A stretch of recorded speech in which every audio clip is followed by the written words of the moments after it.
Hello guys, welcome back to Guitar Tips. In this video I'm going to talk about how to fix no sound problem in Windows 11 and how we can fix this up. So let's get started. First you have to go here in the search and you have to search for control panel. Open this. From here you have to change this to small icons, or you can change to large icon. Anything is fine. You have to click on sound from here. Now from here, as you can see that it has been connected to one speakers, right? So if it is connected to the multiple one, what you have to do is just have to right click and you have to disable it. Once after disable, you do the disable. Now you just have to right click on this and go for enable. Okay, you have to do it once again parallelly, simultaneously disable and enable. This is a very basic step, and most probably this will be fixing the issue up. And if it's not working, then we have to do the second one. You just have to right click and go to properties.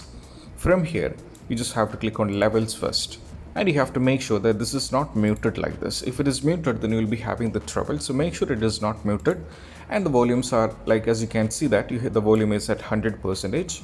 So these are the basic steps. Two things: one, we have to make it is 100%. The second one, it is not muted in between. This is what you have to do.